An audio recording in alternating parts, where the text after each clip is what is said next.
નમસ્કાર વિદ્યાર્થી મિત્રો, શ્રી એસએન વિદ્યાલય દ્વારા સંચાલિત ઈ લર્નિંગ કાર્યક્રમમાં હું આપનું હાર્દિક સ્વાગત કરું છું। સાથે સાથે તમને બધા જ વિદ્યાર્થીઓને નવા વર્ષની ખૂબ ખૂબ શુભકામનાઓ। તમે આવી જ રીતે જે છે દિનોદિન પ્રગતિ કરતા રહો અને તમારું સ્વાસ્થ્ય તમે સાચવી અને આગળ વધો તેવી બધાને શુભકામનાઓ।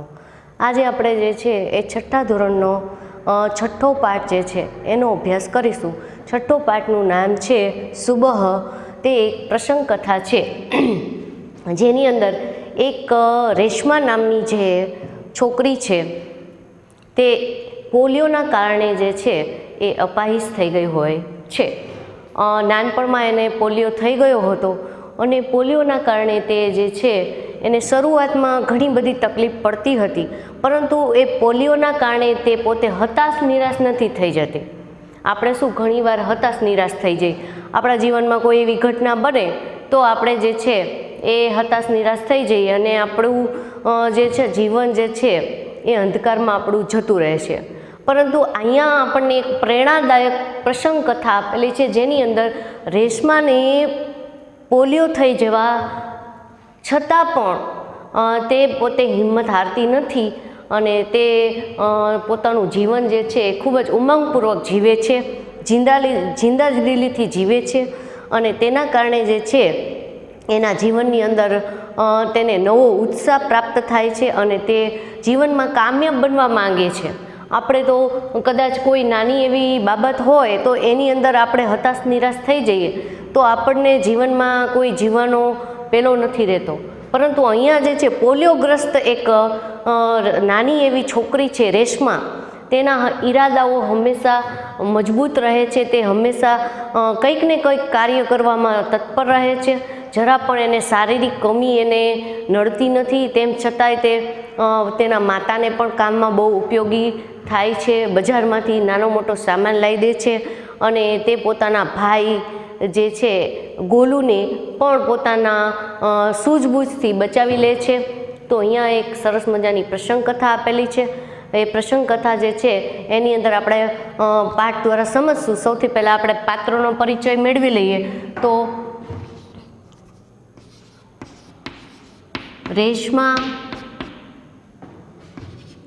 અપાહિજ લડકી है।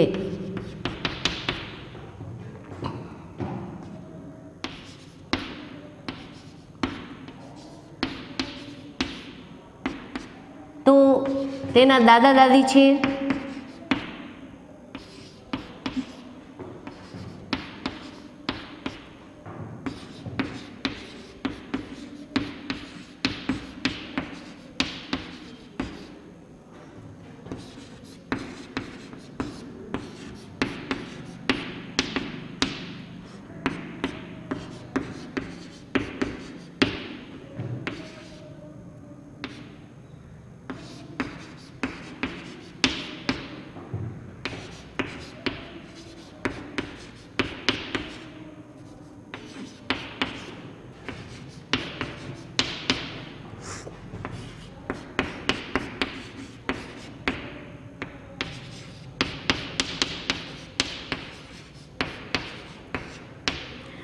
तो रेशमा जे छे ए पोलियोग्रस्त एक छोकरी छे। तेना घरनी अंदर तेना दादा दादी अने तेना मम्मी पप्पा अने तेनो नानो भाई छे गोलू, तेनी साथे ते खूब ज उत्साहपूर्वक रहे छे।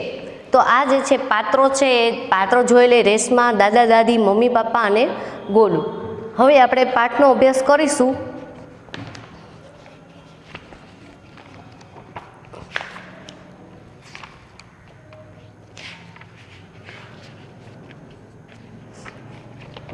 सुबह प्रसंग कथा है। पोलियो की बीमारी से बच्चे विकलांग हो जाते हैं। बच्चों को इस बीमारी से बचाने के लिए उन्हें पोलियो की दवा पिलाई जाती है। इस सच्ची घटना में पोलियो विकलांग बालिका रेशमा अपनी सूझबूझ और साहस से काम लेती है। उसकी शारीरिक कमी उसके इरादों में कभी बाधा नहीं बनती। वह जिंदादिली एवं परिश्रम से अपना जीवन कैसे जीती है, इसका निरूपण इस घटना में किया गया है। तो पोलियोग्रस्त जे रेशमा होय छे એ પોતાનું જીવન જે છે એ ખૂબ જ ઉત્સાહપૂર્વક જીવે છે। એને શારીરિક કમી હતી પણ તેમ છતાં એને પોતાની નબળાઈ એને બનાવી નહીં અને એક એક દિવસ તે ઉત્સાહથી જીવે છે સુબહ એટલે કે હર એક સુબહ જે છે એટલે કે સવાર જે છે તે ઉત્સાહ અને આનંદથી જીવવા માંગે છે અને પાછી સૂઝબૂઝથી તે પોતાના ભાઈને જે છે એ ફટાકડાના જલવાથી પણ બચાવી લે છે. આવી સરસ મજાની પ્રસંગ કથા આપણને આપવામાં આવી છે. સૌ પ્રથમ જે છે એ આપણે તેની કહાની જે છે એ જોઈ લઈ. सुबह सुबह रेशमा उठती है तो उसने देखा कि घर के सभी लोग कुछ काम में जुड़ गए हैं. तो रेशमा ने पूछा कि आज क्या है मम्मा, आज कौन सा दिन है, सब लोग क्यों सफाई में जुट गए हैं. तो उसकी मम्मी जो है वो बताती है कि आज त्योहारों के दिन नज़दीक आ रहे हैं, यानी कि दीपावली का दिन नज़दीक आ रहा है, इसलिए पहले से ही साफ़ सफाई हो जानी चाहिए. इसलिए सारे घर के लोग जो हैं वह घर के काम में जुड़ गए हैं. कोई जो है वो साफ़ सफाई कर रहा है, कोई मकड़ी के झाले पाड़ रहा है. तो रेशमा उठकर देखती है तो उसने माँ से पूछा. तो माँ ने बताया कि त्यौहार के दिन नज़दीक आ रहे हैं, इसलिए हमने सारे घर के काम पहले से ही कर लेने चाहिए. तो रेशमा कहती है ओह मैं तो एकदम भुलक्कड़ हो गई हूँ, मुझे पता ही नहीं कि दीपावली नज़दीक आ रही है, तो दीपावली के दिन पर हमें अच्छी तरह से घर की साफ़ सफाई कर लेनी चाहिए. लेकिन रेशमा प्रश्न उठाती है कि माँ तुमने मुझे काम क्यों नहीं सौंपा. तो माँ कहती है कि मैंने तुम्हारे लिए भी एक काम सोच रखा है, पहले तुम नहा धोकर तैयार हो जाओ, उसके बाद मैं तुम्हें अच्छे से कुछ काम सौंप दूँगी. तो रेशमा को पहिए वाली कुर्सी में बिठा देते हैं और रेशमा जो है वह अपने दैनिक कार्य में लग जाती है, यानी कि नहाना धोना, ब्रश करना, चाय पीना आदि उसने दैनिक कार्य में वह लग जाती है. जैसी वह दैनिक कार्य में लग जाती है तो टेबल पर नाश्ता तैयार होता है. नाश्ते में माँ ने दूध के मेवे वाला दलिया बनाया था जो रेशमा को बहुत पसंद आता है. वह सुबह उठकर दूध के मेवे वाला दलिया खा लेती है, चाय नाश्ता कर लेती है. उसके बाद वह तुरंत ही माँ के पास जाती है और माँ उसे कहती है कि माँ से कहती है कि अब मुझे काम सौंप दो. तो रेशमा जो है जब वह उसका जन्म हुआ तब वे घर के सभी लोग बहुत ही प्रसन्न हुए थे, सबकी आंखों का तारा थी. और जब वह 5 साल की हुई, रेशमा जब 5 साल की हुई तब उसे तेज बुखार आ गया. बुखार यानी बहुत तेज उसे गर्मी लग गई और बुखार के कारण जो है उसके दोनों पैर जो हैं वो बेजान से हो गए और उसे पोलियो हो गया. जब रेशमा का जन्म हुआ तो बहुत घर के लोग खुश हो गए थे और धीरे धीरे जब वह 5 साल की हुई तो 5 साल की उम्र में उसे बहुत तेज बुखार आया और बुखार के कारण जो है उसे पोलियो हो गया. माँ और पापा ने बहुत उसका इलाज करवाया लेकिन उसके पैर में फिर से जान नहीं आई और उसे पोलियो हो गया. पोलियो के कारण शुरू में रेशमा को बहुत तकलीफ़ों का सामना करना पड़ा था. वह अपना काम खुद नहीं कर सकती थी, दूसरों से काम करवाना पड़ता था और माँ पापा की मदद लेनी पड़ती थी. लेकिन आज जो है रेशमा 11 साल की है और 11 साल के होने के बाद उसने सारा काम, अपना काम खुद करने लगी थी. वो अपने आप वह सारा काम कर लेती थी, नहाना धोना, नाश्ता करना आदि सारा काम जो है वो पोलियो के कारण जो लोग हताश निराश हो जाते हैं, लेकिन रेशमा ने हिम्मत नहीं हारी. आज वो 11 साल की है लेकिन अपना काम खुद करती है और माँ को भी काम में हाथ बढ़ाती है. रेशमा को 5 साल की उम्र में पोलियो हो गया था और 11 साल की उम्र आज उसकी है तो उसने सारा काम, अपना काम खुद करने के लिए उसने सोच लिया. आज वह अपने आप पर निर्भर है, वह किसी से कुछ भी काम नहीं करवाती हैं. फिर वह नहा धोकर तैयार हो गई और माँ से कहती है माँ आप मुझे भी कुछ काम सौंप दो. तो माँ ने जो है रसोई घर में साफ़ सफाई आरंभ की और रसोई घर के सारे डिब्बे और बर्तन उतार कर नीचे रख दिए थे. तो रेशमा ने उन सभी बर्तन को ठीक से साफ किया और उस पर लेबल लगाकर माँ को देने लगी। और माँ ने सारे डिब्बे और बर्तन जो है वह किस पर रसोई घर में लगा लिए और सारा रसोई घर फिर से चमचमाने लगा। और रेशमा जो है वह माँ को भी काम में हाथ बटाती थी, उत्साह से काम बढ़ाती थी। उसने भी अपने लिए कुछ काम सोच रखा था और इस प्रकार वह रसोई घर जो है वह उसमें माँ को मदद करती है। फिर माँ ने सोचा कि दीपावली का त्यौहार आ रहा है तो कुछ मिठाइयाँ भी बनानी चाहिए। तो रेशमा ने माँ ने जो है वह एक बेसन के लड्डू बनाने का सोचा था, लेकिन घर में कोई सामान नहीं था और पिताजी जो है उसके रेशमा के पिताजी जो है वह दफ्तर चले गए थे। दादा दादी बहुत बुजुर्ग थे और भाई जो है गोलू वह छोटा था और बाजार में से सामान कौन लाएगा। वह माँ सोच रही थी मुझे लड्डू बनाने हैं, लेकिन मैं लड्डू कैसे बनाऊंगी। तभी रेशमा से बात करती है कि मुझे बेसन के लड्डू बनाने हैं, लेकिन सारा सामान जो है वह बाजार में है।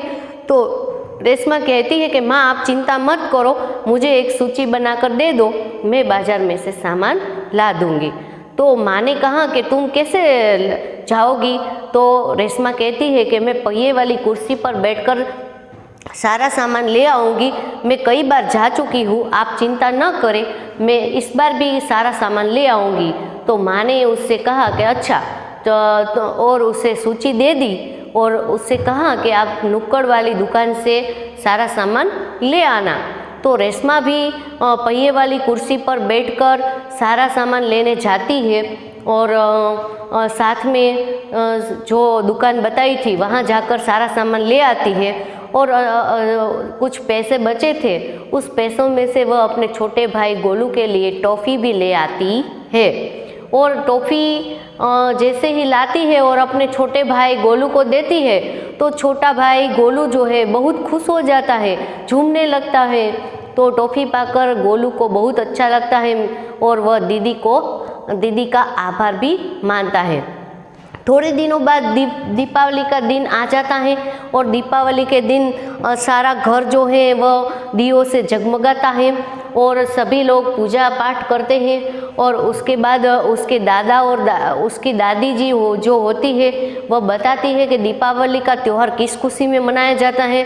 तो भगवान राम जो है वो रावण को पराजित करके रावण को पराजित करके जब वे अयोध्या लौटे थे, इस खुशी में दीपावली का त्यौहार मनाया जाता है। सारी बात बताते हैं दादा दादी और रेशमा और गोलू ध्यानपूर्वक सुनते हैं कि दीपावली का त्यौहार किस खुशी में मनाया जाता है। तो भगवान राम रावण को पराजित करके जब वे अयोध्या लौटे थे, उस खुशी में दीपावली का त्यौहार मनाया जाता है। तो सभी रेशमा और गोलू जो है सारी बात सुनकर अब पटाखे जलाने के लिए वह बाहर जाते हैं। तो रेशमा भी अपने दादा दादी के साथ फुलझड़ियाँ छुड़ा रही थी और गोलू जो है अपने मित्रों के साथ जो है पटाखे जला रहा था और रेशमा जो है दादा दादी के साथ बैठी हुई फुलझड़ियाँ जला रही थी, क्योंकि उसे फुलझड़ियाँ बहुत पसंद है। फिर रेशमा अपने फुलझड़ियाँ बनाने में मशगूल थी और एक गोलू जो है वह पटाखे जलाने में मशगूल था। तभी उसने देखा कि गोलू के पीठ के पीछे एक पटाखे में से चिंगारियाँ निकल रही है। रेशमा देख रही है कि गोलू का ध्यान नहीं है और उसके पीठ के पीछे एक पटाखे में से चिंगारियाँ जल रही थी जो बुझा हुआ था और फिर उसमें से चिंगारियाँ निकल रही थी। तो रेशमा ने सोचा गोलू को आवाज़ दी, गोलू पटाखे से बचो। लेकिन गोलू का ध्यान पटाखों की आवाज़ में उसको यह आवाज़ सुनाई नहीं दी। तो रेशमा ने सोचा कि यदि यह पटाखा जलेगा तो छोटा भाई गोलू जो है वह उससे बहुत चोट लगेगी, इसलिए वह चुपचाप क्या करती है, अपनी पहिए वाली कुर्सी जो है वह घसीटती है और जैसे ही पटाखे के नज़दीक जाती है वह ज़ोर से गोलू को धक्का देती है और वह आगे निकल जाती है और कुर्सी के साथ रेशमा जो है वह भी नीचे गिर जाती है और पटाखे की धमाके से की आवाज़ सुनाई देती है और साथ ही साथ रेशमा भी नीचे गिर जाती है और पटाखे की जोर से आवाज़ सुनकर घर के सभी लोग बाहर आ जाते हैं और देखा कि रेशमा जो है वह नीचे गिर गई है और गोलू भी नीचे गिरा हुआ है और सब लोग बाहर आकर पूछते हैं तो रेशमा बताती है, सारी बात बताती है कि मैंने गोलू को पटाखे से जलने से बचा लिया क्योंकि उसका ध्यान ही नहीं था और उसने अपनी सूझबूझ से गोलू को बताया। लेकिन गोलू जो है वह बहुत मजाक करता हुआ कहता है कि दीदी मुझे आपका यह धक्का जो है धमाकेदार बहुत याद रहेगा और आपने मुझे अच्छी तरह से जो पटाखे के जलने से बचा लिया, इसलिए उसका आभार मानता है। सभी घर के लोग भी रेशमा को जो है शाबाशी देते हैं, उसकी पीठ थपथपाते हैं कि तुमने सूझबूझ से अपने छोटे भाई गोलू को पटाखे के जलने से बचा लिया। इस प्रकार जो है रेशमा जो है उसने अपनी सूझबूझ से अपने छोटे भाई गोलू को भी बचा लिया। तो इस प्रकार जो है इस पाठ में से यह हमें सीख मिलती है कि चाहे हमें कोई भी परेशानी हो, शारीरिक हो, मानसिक हो या कोई भी परेशानी हो, लेकिन हमें हिम्मत नहीं हारनी चाहिए। रेशमा जो है वह पोलियो के कारण जो है वह हताश निराश नहीं होती है और अपना हर एक काम जो है वह जिंदा दिली से जीती है। तो यहाँ पर हमें सीख मिलती है कि हमें भी अपना हमें भी कभी हिम्मत नहीं हारनी चाहिए। तो यहाँ पर हम कुछ प्रश्न जो हैं और मुहावरे जो हैं वह देख लेते हैं।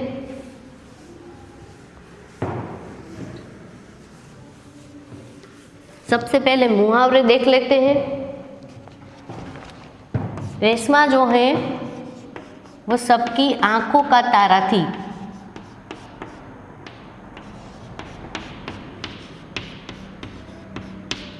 आंखों का तारा यानी बहुत प्यारा।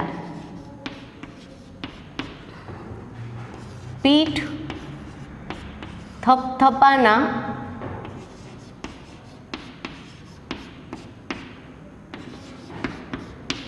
शाबाशी देना। सबने रेशमा की पीठ थपथपाई। रेशमा सबकी आंखों का तारा थी।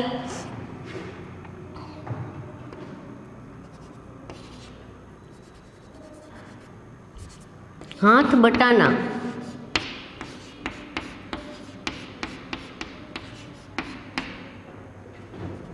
काम में मदद करना।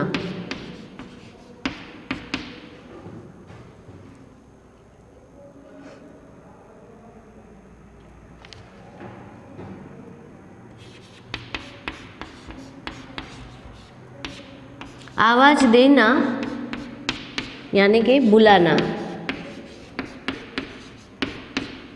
तो रेशमा माँ के काम में हाथ बटाती थी।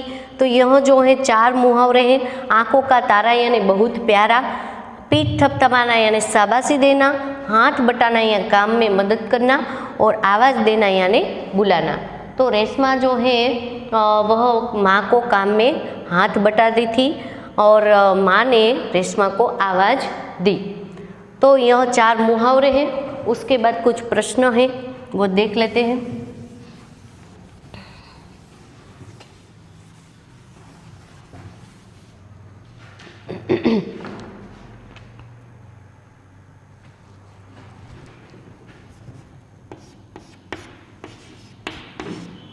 किस साल में रेशमा को पोलियो हो गया था?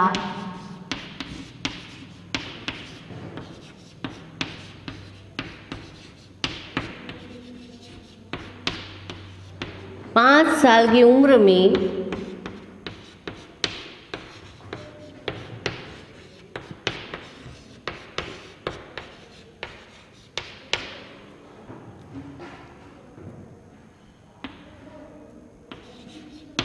रेशमा को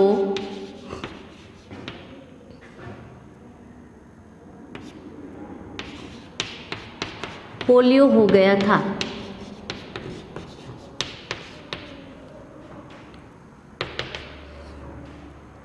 किस साल में रेशमा को पोलियो हो गया था? तो 5 साल की उम्र में रेशमा को पोलियो हो गया था। रेशमा बाजार में से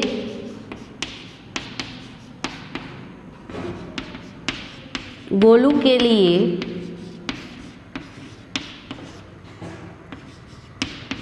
क्या लाई? रेशमा बाजार में से गोलू के लिए क्या लाई? तो टॉफी लाई, टॉफी लाई। बड़ी वाली जो चॉकलेट होती है उसे हम टॉफ़ी कहते हैं। तो वह बाजार में से गोलू के लिए क्या लाई थी? तो टॉफ़ी लाई थी।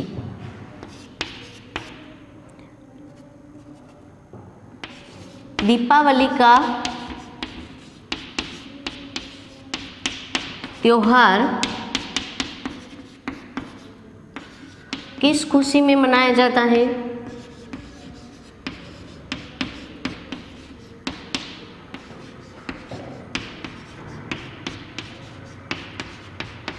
दीपावली का त्योहार किस खुशी में मनाया जाता है? तो भगवान राम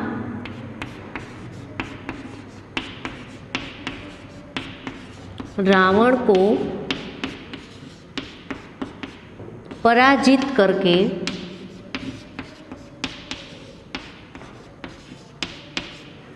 अयोध्या लौटे थे।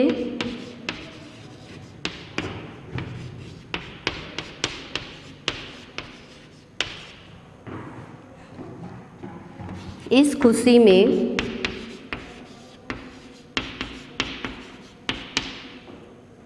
दीपावली का त्योहार मनाया जाता है। किस खुशी में दीपावली का त्योहार मनाया जाता है? तो भगवान राम रावण को पराजित करके जब अयोध्या लौटे थे उस खुशी में दीपावली का त्योहार मनाया जाता है। रेशमा को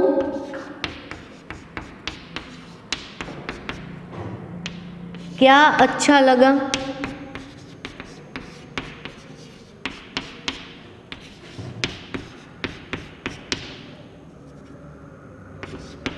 तो माँ ने नाश्ते में दूध के मेवे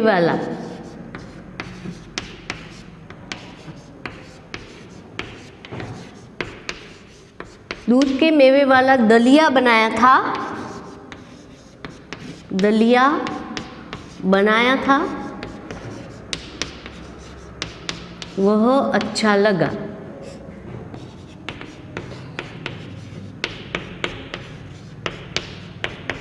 रेशमा को क्या अच्छा लगा? तो नाश्ते में माँ ने जो दूध के मेवे वाला दलिया बनाया था। दलिया यानी गेहूँ के जो छोटे छोटे टुकड़े होते हैं उसके अंदर दूध और मेवा डालकर जो एक मिठाई बनाई जाती है उसे दलिया कहते हैं। तो गेहूँ जो है उसके छोटे छोटे टुकड़े करके बनाया जाता है। वो दूध के मेवे वाला जो दलिया है वह उसे बहुत अच्छा लगता है।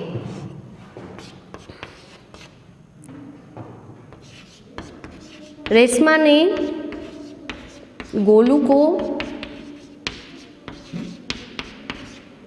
धक्का क्यों मारा था?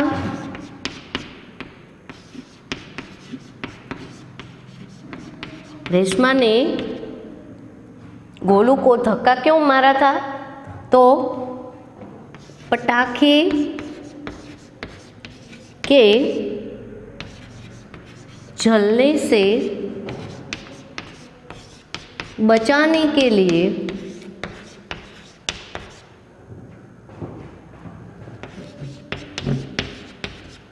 रेशमा ने गोलू को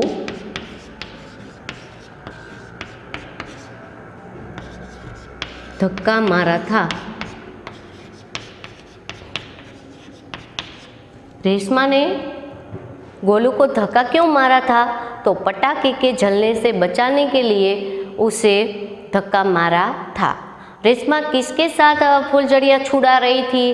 तो रेशमा अपने दादा दादी के साथ फुलझड़ियाँ छुड़ा रही थी। रेशमा को क्या बीमारी थी? तो रेशमा को पोलियो था। और गोलू को हमेशा क्या याद रहेगा? तो उसकी दीदी ने पटाखे के जलने से बचाने के लिए जो धक्का दिया था वह गोलू को हमेशा याद रहेगा। सबने रेशमा की पीठ क्यों थपथपाई? सबने रेशमा की पीठ थपथपाई क्योंकि रेशमा ने अपनी सूझबूझ से अपने छोटे भाई गोलू को जलने से बचा लिया था। अगला है रेशमा की जिंदा दिली विषय पर 5-6 वाक्यों में लिखिए। रेशमा को 5 साल की उम्र में पोलियो हो गया था और इस शारीरिक कमी के कारण भी रेशमा हिम्मत नहीं हारती है और वह हर एक दिन जिंदा दिली से जीती है और माँ को भी काम में हाथ बटाती है और वह हमेशा अपना एक नया दिन नए उत्साह से जीती है। इसलिए रेशमा जो है वह पोलियो को भी हरा चुकी है और वह अपना हर एक काम जिंदा दिली से करती है। रेशमा की जिंदा दिली विषय, जिंदा दिली यानी उत्साह से वह कैसे जीती है उसके बारे में हमें लिखना है। तो रेशमा को पोलियो हो गया था 5 साल की उम्र में, फिर भी उसने हिम्मत नहीं हारी। वह हर अपना काम खुद करती है और माँ को भी काम में हाथ बटाती है और हर एक दिन अपना जिंदा दिली से जीती थी। तो इस प्रकार जो है रेशमा जो है, रेशमा की माँ जो है वह क्या बनाना चाहती थी? तो रेशमा की माँ बेसन के लड्डू बनाना चाहती थी। और रेशमा जो है वह रेशमा की जिंदा दिली विषय पर हमने देखा और रेशमा जो है वह हर एक अपना दिन जो है वह जिंदा दिली से जीती है। तो इस प्रकार जो है पाठ 6 सुबह जो है वह एक प्रसंग कथा है जिसमें हमें कई से पोलियोग्रस्त एक रेशमा जो है उससे हमें सीख मिलती है कि हमें किसी भी परिस्थिति में अपनी जो हिम्मत जो है वह नहीं खोनी चाहिए। तो इस प्रश्न जो है प्रश्न भी आप देख लीजिएगा और उसकी जो कहानी है वह भी आप देख लीजिएगा। अगले लेक्चर में आपसे फिर से मिलूंगी, तब तक के लिए धन्यवाद।